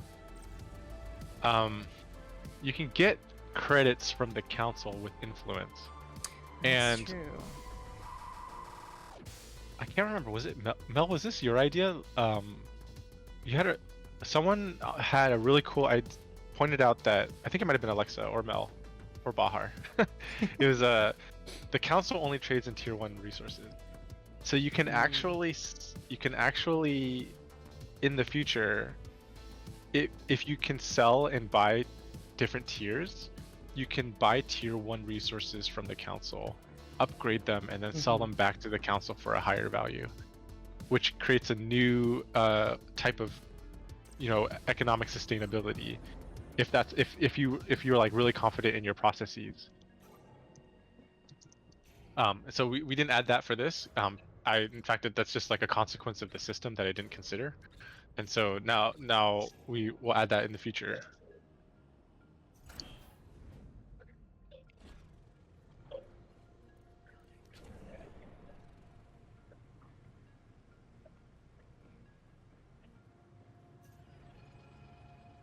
Sorry, there are a bunch of kitchen noises happening in my house. Haven't heard them yet. I don't think. I was muted. Oh.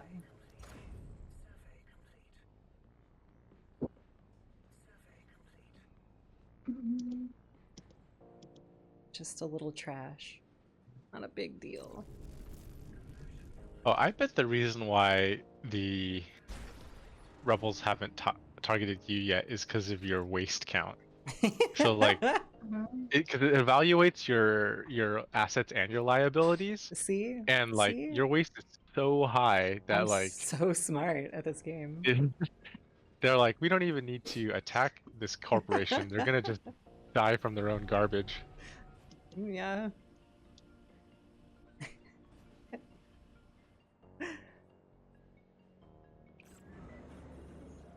I guess you don't have the smokestack unlocked, huh? No. Yeah. There's only so much I can do. I can unlock one more thing. What do I want to pick? I could do the smokestack. I feel like smokestack might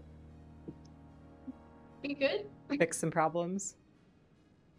That or an office, I feel like would help create creds. An office might get you more credits faster. Well, I think I need my residential houses running to make money. So maybe I'll do a smokestack.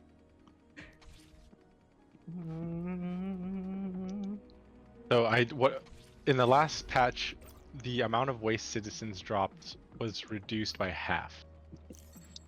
And that was because of the fact that waste now has two sources of entering the environment, through refinement processes and through citizens. But I suspect that it is possible that there are some balancing and tuning issues related to this, because like I've never seen 1,000 waste before. That's like a lot. But it could be your playstyle too, so Well, I think the amount of waste generated just from like the factory stuff is pretty Yeah, because a lot of it's just the pretty high. processors. But also like I have tier 3 like stuff right now, which I probably could have like held on tier 2 for a bit, but I was kind of wanting to show stuff off. So maybe I could turn that off. I did turn off another nice thing about having like 2 different inputs is like if I really need to focus on isotopes, I can just turn off my mineral input and then just like let it go because I don't have to worry about it. Oh, and it's got the flag saying that you don't have enough of a resource to put it in and actually have something happen. Mm-hmm. That was a good addition to that UI. There we go, smokestack. I'll put the smokestack out there.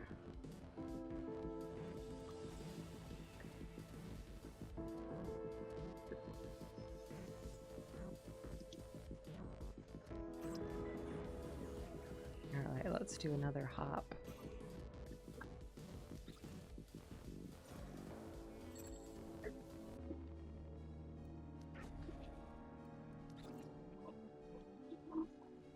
I have more workers now, though, so stuff should be moving along a little bit faster. It's true. That's leisure time.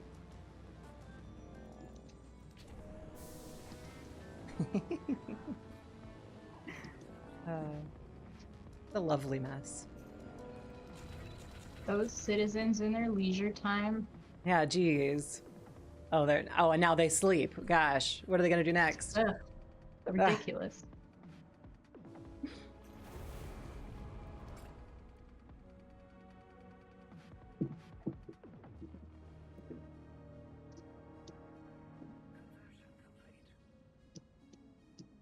There we go. We can build one of these out here.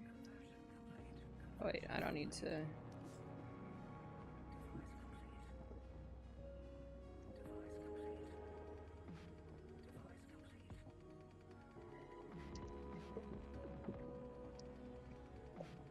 You trying to decide which ones to use? Yeah, I know, like, I want to keep the ones. That's why I went and, like, surveyed a whole bunch, because I need, like, level ones. Because, it, you know, when you process them, they just become so much more valuable, which is, it's like sitting on 3s. It's like, that's fine, but if I need to build just, like, devices and stuff, it's just not as efficient. Got me trying to min-max stuff out here. Matt's got a question in chat. When nightlife stuff comes online, will the corporation get a cut of the revenue from citizens spending their credits? So the nightlife stuff, which is going to be like the clubs building that we kind of tweeted a while ago, won't be for generating revenue. That the primary purpose of the leisure phase will be to get citizens to be happier, because once the happiness system is implemented, they'll lose happiness during work and then regain happiness after work. And how much they regain happiness after work will depend on the quality of your clubs. And so the way currently planned, the way you get revenue will be from like a small amount from them watching ads, and then revenue from healthcare, and then eventually rent. So like for each citizen housed, you will get money at the end of the month or the end of the Titan day based off their living. But if the citizen can't afford it, then they will no longer be able to live there. So right now, like, as long as you have vacancy, citizens live there, and that's something you need to manage. But you'll also need to be able, in the future, you'll have to provide jobs to citizens in order for them to be able to live at the housing. And that, you want them to live in the housing because when they sleep, they regain happiness and health.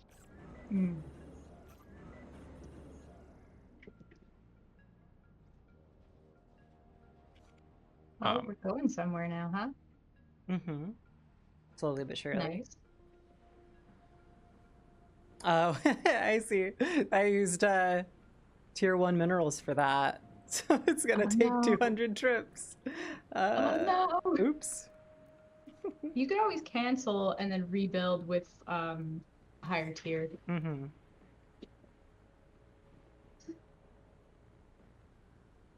Yeah, I guess if you did want to use tier 1 resources for that, you'd have to build trucks, which carry 10 at would a time. be, make it But you know, I need my creds. I'm clearing a little runway, so at some point maybe I'll have a road zoom up here. But I love doing the roads. I think that's my favorite part, like playing Zen and just like setting up storage and roads, and just I love seeing the little trucks zoom around the roads. It's just fills me with happiness. For city building fans, I know something that people have wanted is a way to terraform, so they could build over crevices and lakes and whatnot. So that's something that we've been talking about as well in terms of design, but we don't have a tentative date for.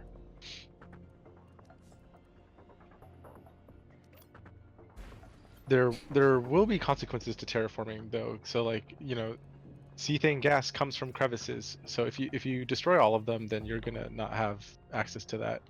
And then lakes will also be a resource for liquids in the future, which relates to the club gameplay.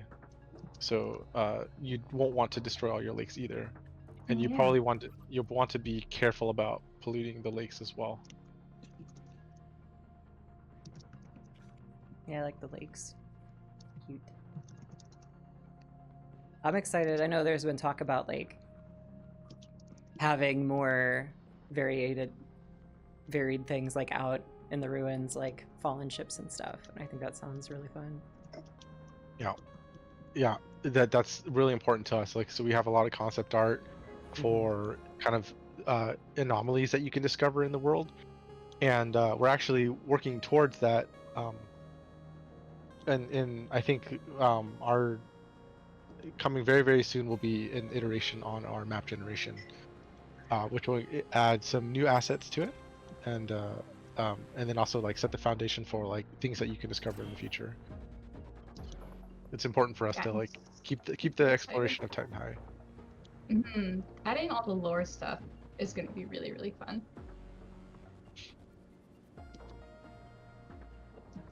Oh dang. I do have a lot of tier 1 minerals. I let that go for a while. Trying to build up my tier 2s. Yeah, I think jumping to tier 3 so quickly slowing me down with having to deal with all that waste. No big deal. It's fun too, because I'm like, even though I've played so much of this in the past while, I'm still kind of figuring out like what the optimal strategy is. So like watching people play and be like, oh, so it's better to do it that way is also really interesting. Yeah, I do like watching the streams when they do happen and just like checking in and seeing just the little tips. Like, I mean, it's the same with like watching somebody use Photoshop or something when they use some hotkey and you're like, oh, that like changes my life. It's just nice, like, oh, you place these buildings in these ways and it just makes everything so much more efficient. And like all those little, I don't know, water cooler conversation kind of like game talk of like finding cool ways to do things in a game is super fun to me. Gasp. Done. Oh, you found him. I found him. Uh-oh. How big did they get? All I see is a shipyard so far. But we'll see when I upgrade that. They haven't. We don't know if they've spawned a ship yet either. Yeah, not sure yet. We'll see when that Well, you builds. haven't triggered any attacks on yourself, so... It's because of that waste, baby. It's that waste. Truly optimal. Ooh, I almost have enough for another. Oh heck, I'm gonna have to go for a shipyard. Now that I'm out there. I couldn't get an office right now. That sounds lame.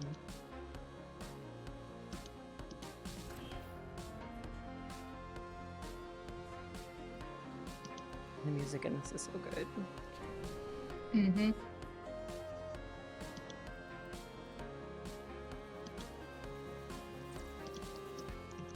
Are you on normal mode? Yes. I think.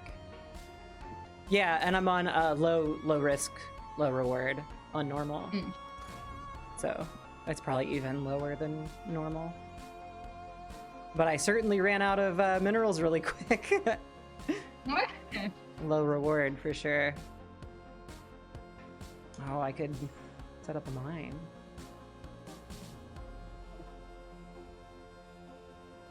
All right, one more shift and I'll have enough. Ooh.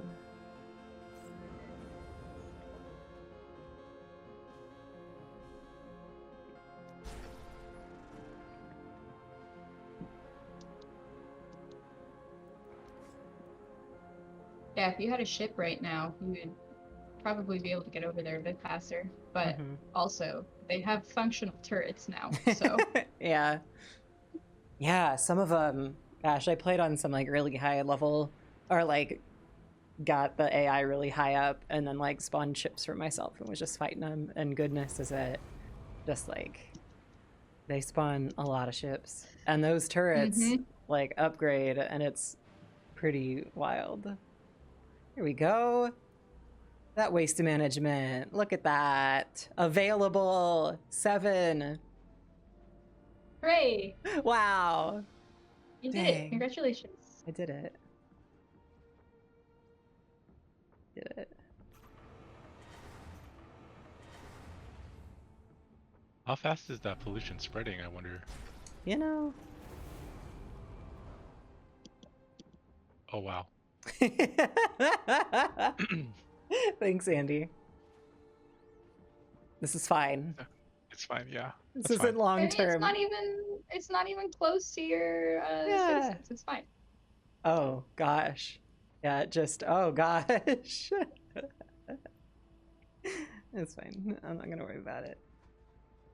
My people live so far over here. Not even a problem. I bet they don't even notice. Mm-hmm. The stream's gonna go by so fast that the save won't last when those... There we go. Okay, so they do have a turret. Looks like they don't have a ship yet. Thank you, Waste. So there's like 2 ways you can go about claiming rebels now. We kept the old way where you can just claim tiles and dismantle their buildings. But now, if you prefer, you can also fight them with ships, which is a little bit more fun, in my opinion. But if you don't want to be violent, you can still just do it the normal way. I do like that. Although, stealing the ground out from under someone's feet is still kind of violence. Yes. You're not wrong. But it does, Yep. it gives me the feelings of the cultural victories in Civ, which was like all I did. I just loved like popping out like rock stars and just being like, yo, my Civ is cooler than yours, so join me. And that was just like the best. That's cool. I just buy your blots. Oh, they did level. They just got more space. Oh yeah, and they finished they were dismantling one of those ruins. Ah, it's cool to see. All right. Okay. Shipyard. Let's do this. I'll put this more near my pollution issue because I can build more homes over there.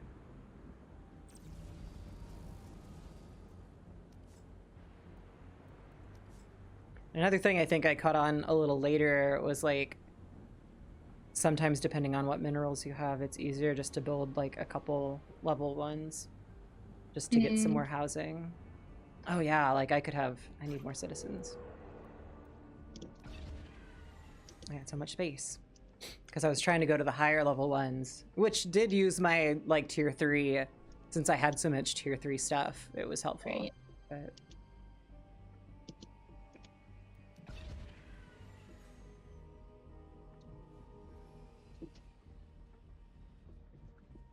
Shipyard time. Which one's your favorite ship? I don't know. I don't know them by name. I'll have to look at them. Also, yeah, I don't think you have enough credits to unlock many ships Well, at the moment. oh no, right, I have to unlock them. See, you know, the console commands in the developer version Yeah. are a treat.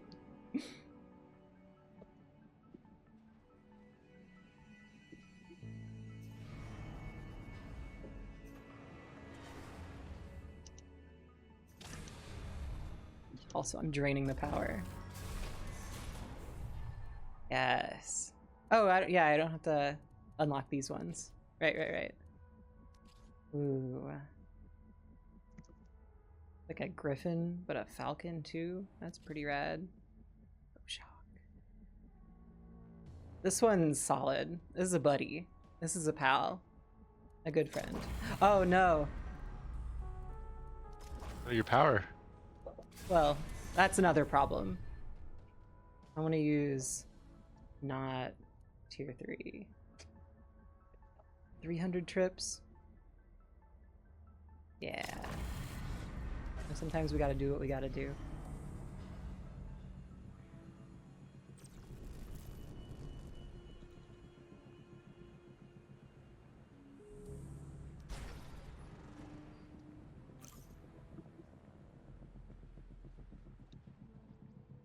Whew.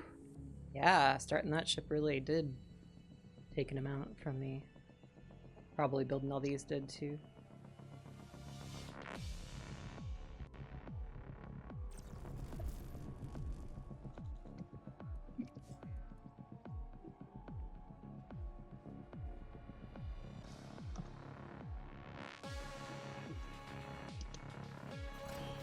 Oh, did I do that thing again? Oh good, no, that's all turned off. This is all turned off too. Oh. There's power. Right. You gotta build some more power. I do. Oh good, someone took that.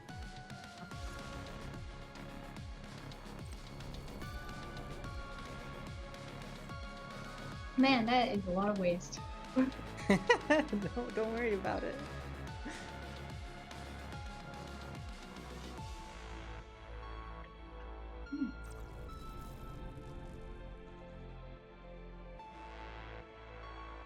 Pretty sizable city you got, though. I'm surprised that no one has come to attack you yet.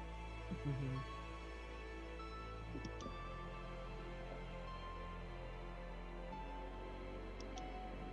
I could be on easy as well, maybe. Oh, maybe. But It should say if you pause the game. standard. Low risk. Okay. Maybe you've just been making good choices. Mm-hmm. Yeah, definitely. Although the difficulty probably will ramp up once you've claimed Rebel Camp, Mm-hmm. because rebels tend to get more aggressive in retaliation to you, like, messing up their turf. So, like, by the time you're hunting down your 5th camp, the attacks should be coming pretty regularly.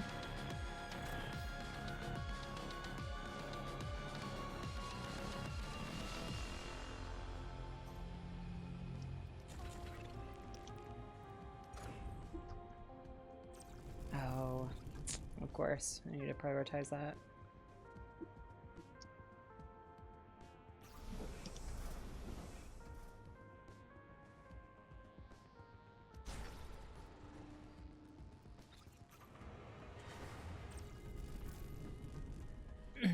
Yeah. Oh, I cleared. Well, I guess I won't have a road anymore. I do love seeing the little people all over the place now. Like Yes, walking between the that's one of my housing, favorite things. going to their jobs and stuff. I could have like built this more spread out and you'd really see it, but it is really cool like seeing them like all wake up and leave the building, and it's Yeah. really cool. I tend to build more spread out cities now that they're in, just so that I can see them walking around, because I think it's really cool. Hmm. Oh, this is what's taking a minute. Is all my dudes are Mm. doing their job, you know.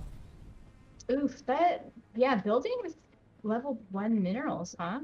Hmm. Yeah, takes some time.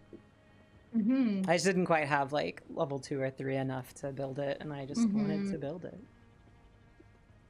Yeah, Andy is on mute right now because I guess he's doing something or maybe taking a little break. Oh But- no, I found a bug. Oh, So well, you can let me know. well, no, I mean I can explain it. So, in the thing that differentiates one of the things that differentiates the difficulties Mhm. is the between difficulties the AI threat response to your actions scales the higher your difficulty is. And that's not supposed to scale for your liabilities, because then it would actually be a net neutral. If they Oh. all, so your waste is, I found that the bug was that your liabilities are being scaled, so you're technically on easy, even though you're on standard. Oh. In Just fact, I because think you all, have so much waste. yeah, so all the liabilities are scaled to the same as assets. So all 4 difficulties are the same right now, and because I was like, why are you not getting attacked yet? And so I just fixed it. So this Okay. Great. yeah, so this thanks for playing, Mel. Well, yay. Yeah, these streams always end up being so useful for finding stuff. Yeah. It's part of the process. Here, I'll build a real Mhm. quick little ship, and then we can go blow up some buildings, maybe. Oh yeah, it's 3 already. And then we can, yeah, I forgot. I just keep going. And then, yeah, we can do that. What happened? Oh no. What happens? Melcorp. The latest one is the one on the top. Yes. Yes. Oh, look at that beautiful loading screen. Wow. Canner machines allow skyscrapers to be built in record time. Thanks.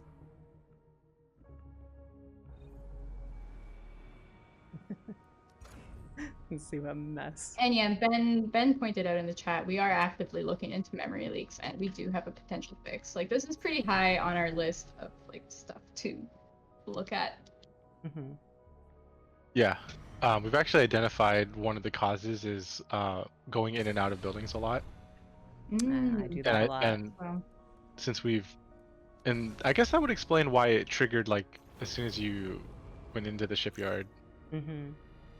But we identified this a couple weeks ago, and so we have someone actively working on it. Nice. There. That's where it was.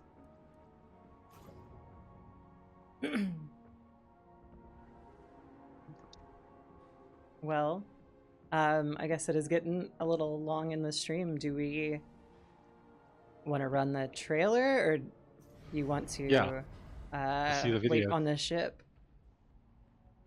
Okay. I want to see the videos because they're super sweet. Okay. Mhm. That's fine. Big save. Mel, you got this, Mel. You prepared?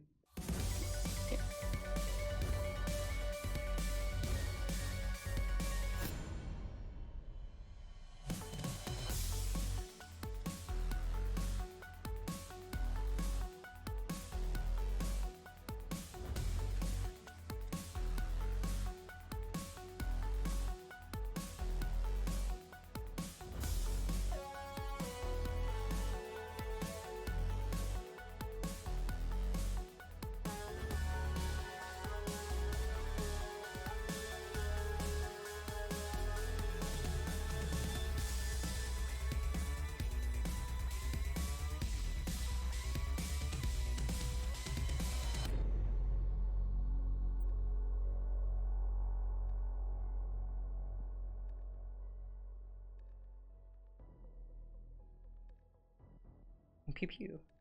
A pew. All right, all right. Oh.